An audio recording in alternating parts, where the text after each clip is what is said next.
Even in my wildest dreams, I didn't think the New York Knicks would steal both games at the TD Garden, but they did. And they did it in the same exact fashion, storming back from down 20 to steal victory from the jaws of defeat. We got a lot to talk about on today's show. But first, if you're fired up to be up 2-0 over the Boston Celtics, the reigning NBA champions, hit that thumbs up icon and let's dive into it.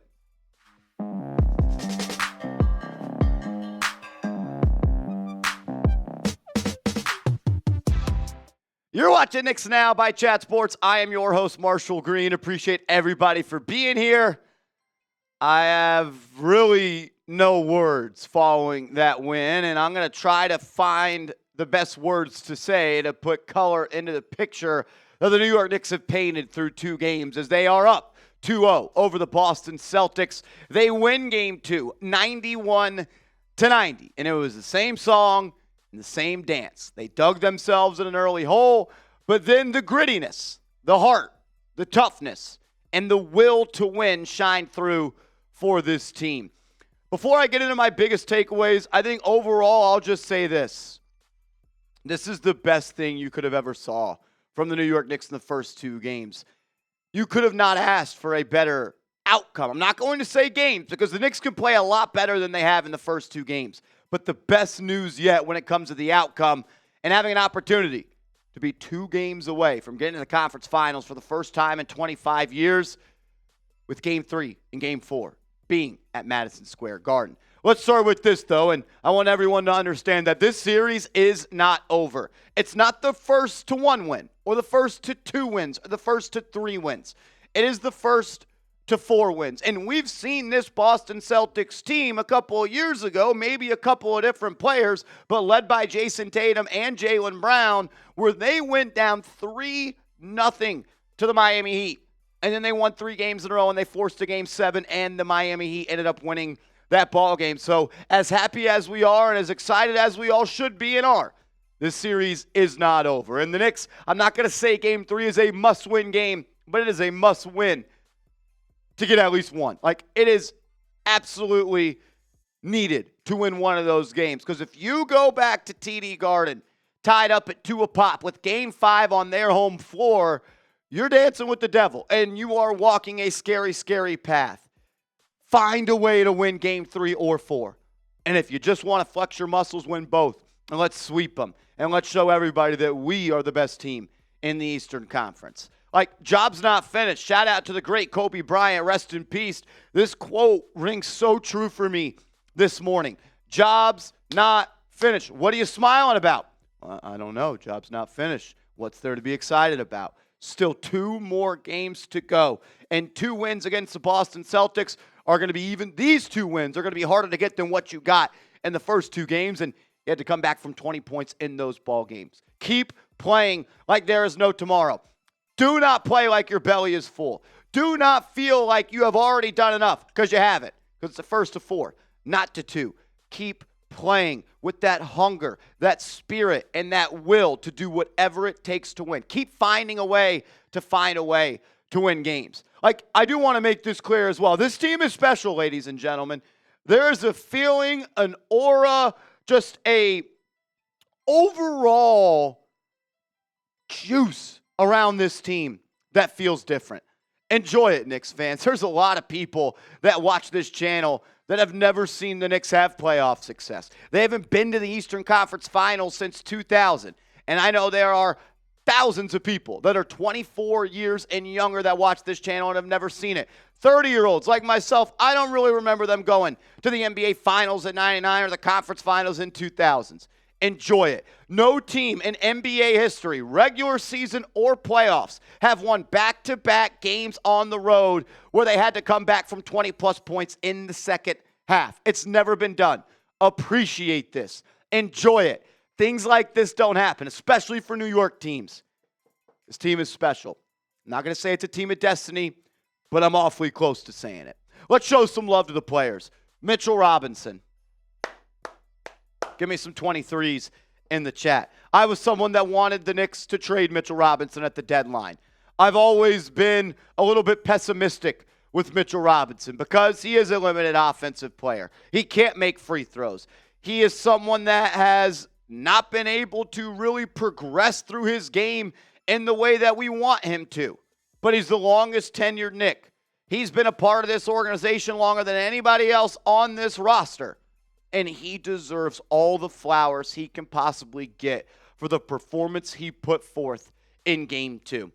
Like, we're going to talk about the play on Tatum. We're going to talk about the steal on Al Horford and the overall just impact he brought to this team when they put together 13 straight stops to erase a 20-point game.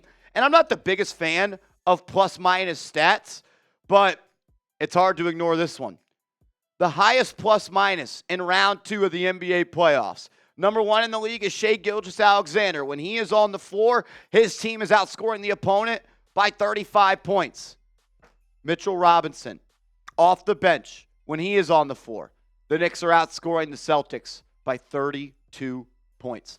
Joe Mazzulla, I don't care. He was scared to see Mitchell Robinson out there.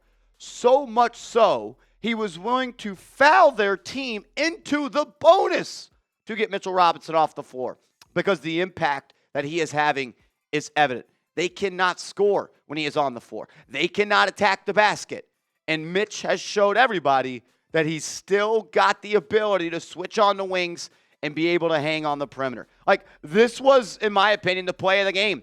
Rips the ball from Al Horford, beats him to the ground to steal it. The Knicks get out in transition, and this felt like it was just the play that really changed the game, as well as 100 other plays, which we'll talk about.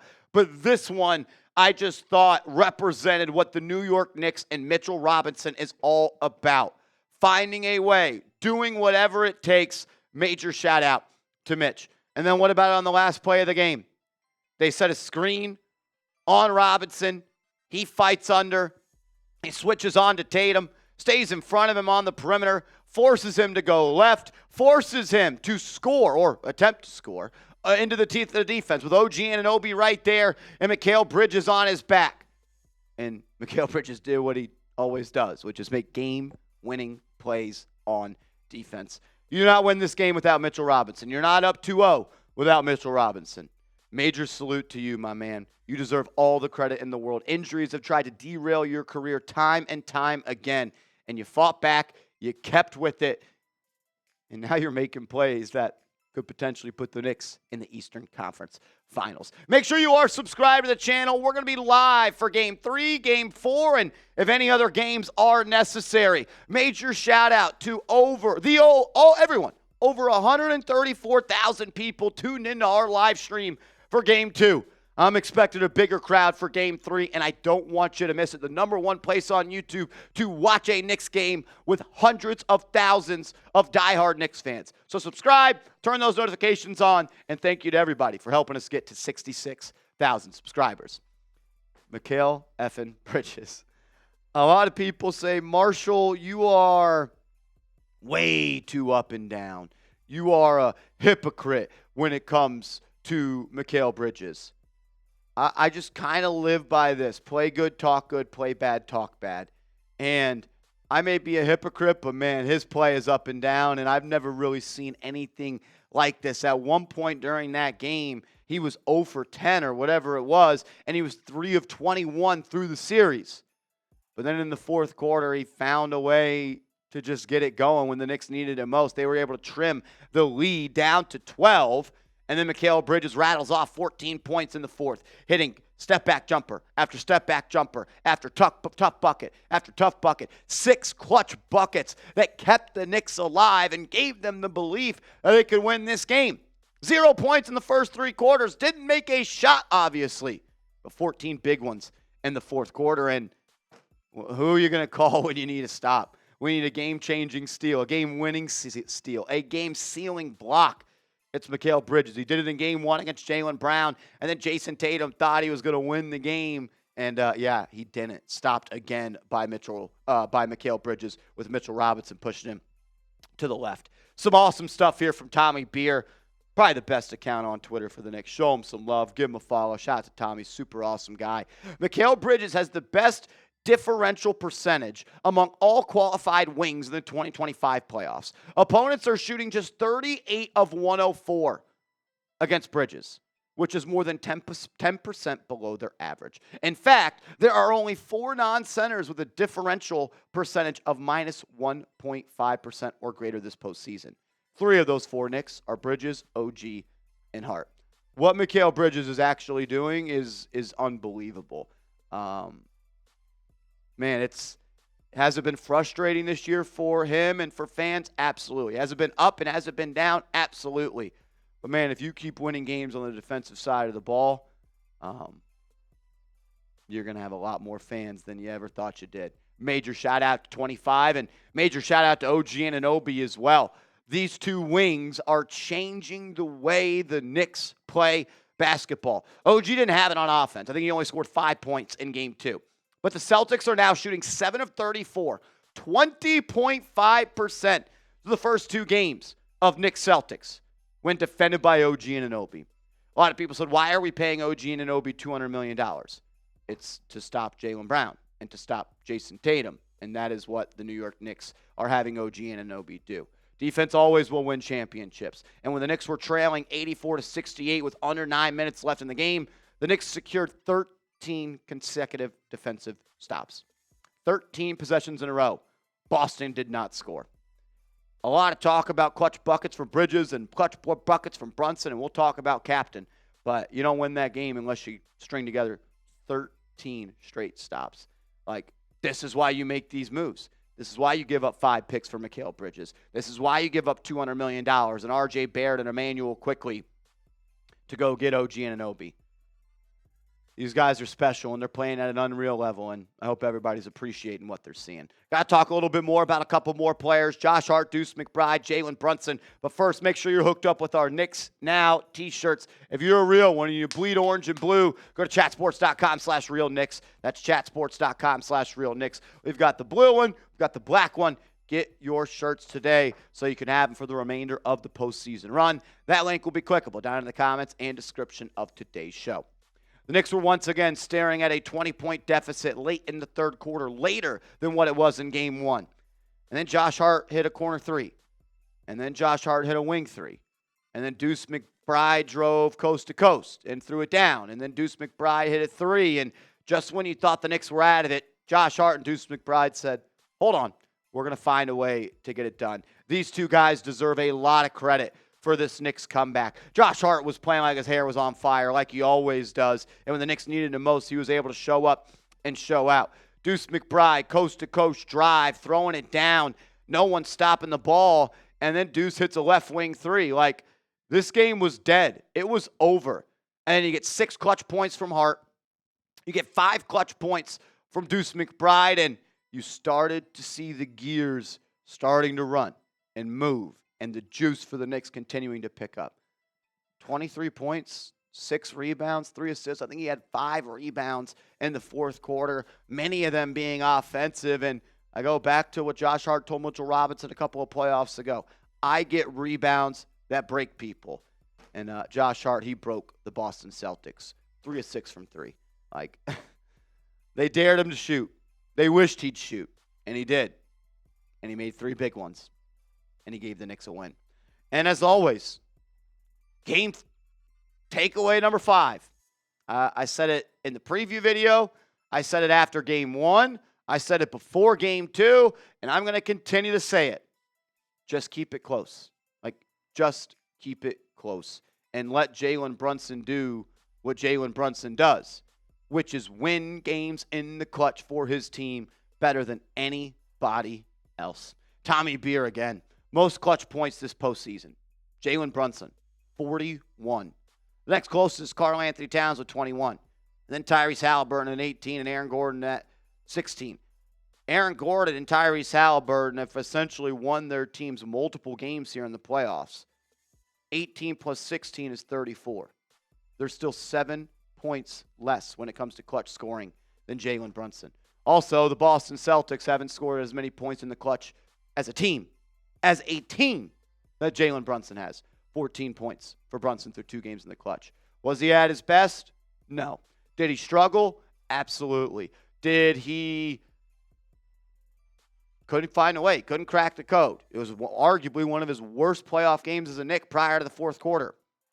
But when the game's on the line, he's always going to be there. Like, we have waited and prayed and hoped and wished for a player like this for a long, long, long time.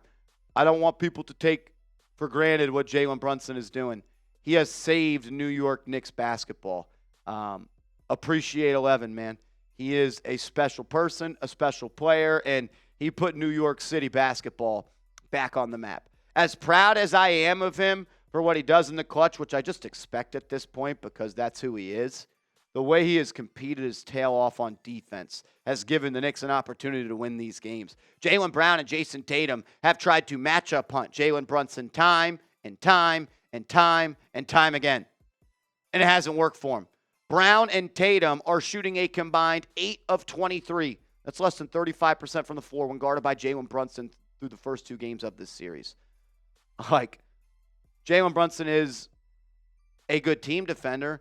Jalen Brunson is a high IQ player. He's willing to take charges. But everyone always talks about, man, you're never going to be able to win because you can't defend. Well, he's guarding the 2 guys that were the best players in the NBA Finals last year. Salute Jaylen Brown. I still can't believe it. I can't believe the Knicks won that game. I can't believe the Knicks won game 1. I can't believe we're up 2-0. Anyone that said that they thought the Knicks were going to be up 2-0, they're a liar, or they're just lying and capping for clicks. No one thought this. Absolutely nobody. And they proved us all wrong. And I hope they still prove us wrong. Last thing, Tom Thibodeau, man, you're coaching your tail off. You deserve a lot of credit. I have been loud about Tom Thibodeau not being the right guy for this job and not being the coach that can get this team to its ceiling. Still worry a little bit about it on the offense. 91 points isn't going to consistently win you games against the Boston Celtics. But holy shit, if this team can keep holding them to 90 points, they're going to be going places they haven't been in a long, long time. Tibbs, salute to you. You have these boys ready. They're not quitting, and you're coaching your tail off. You're pulling all the right strings. Shout out to you. 2-0. Job's not finished. Go win Game 3, and let's just get it over in Game 4. Make sure you are following me on social media. I'm on Twitter at @MarshallGreen_. I'm on Instagram at @MarshallGreen_. Appreciate everybody for being here. We'll be live back on the channel on Saturday, an hour before tip-off. So subscribe, turn those notifications on, and let's go Knicks. If you haven't yet, hit that thumbs up icon, and we'll see you later.